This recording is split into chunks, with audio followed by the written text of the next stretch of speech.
สบายดีพ่อแม่พี่น้องนะมื้อนี้เบาลังมาเห็นป้าโทวิวธรรมชาติงามเนาะเบิ่งวิถีชีวิต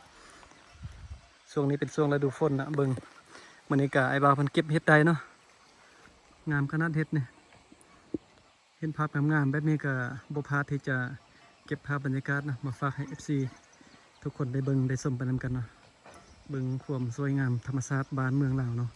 เป็นหมู่บ้านหนึงที่อยู่กลางป่ากลางดอยอยู่ไกลจากตัวเมืองเนาะวันนี้ได้ขึ้นมาเห็นภาพงามๆแบบนี้นะฟ้าลังฝนธรรมชาติทงหน้าทงไฮเข้าเนาะป้าดอกเขียวงามขนาดไอ้บ่าวเพิ่นก็เก็บเห็ดได้ได้มื้อนี้มีของกินตอนแรกแล้วเนาะมื้อนี้เนาะ เบิ่งธรรมชาติไปไสตัวนี้นะเมือเฮือนเออไก่บ่เฮือนอยู่ไสบ้านอยู่นี่เนาะ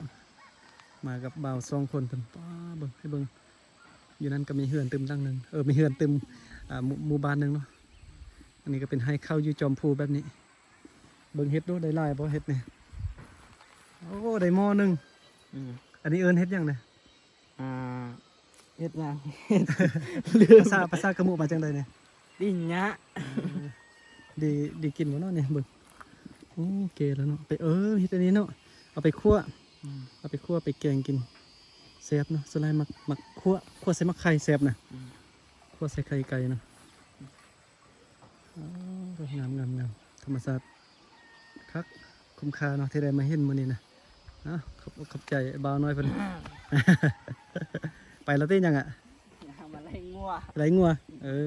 ไปซอกไล่งัวกันนะบัดนี้ก็เที่ยวชมต่อนะโอ้อยากได้แซนวิวคือกันเนาะ โทษงามงามอ่ะคุณให้เข้าเต็มนี้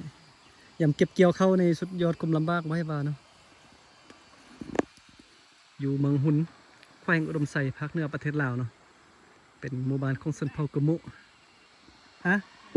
ซื้อเบาลังแล้วก็ซองที่2เป็นชีวิตแบบลาวดังเดิมตอนนี้เพิ่นไปสอบไล่งัวเพิ่นโทส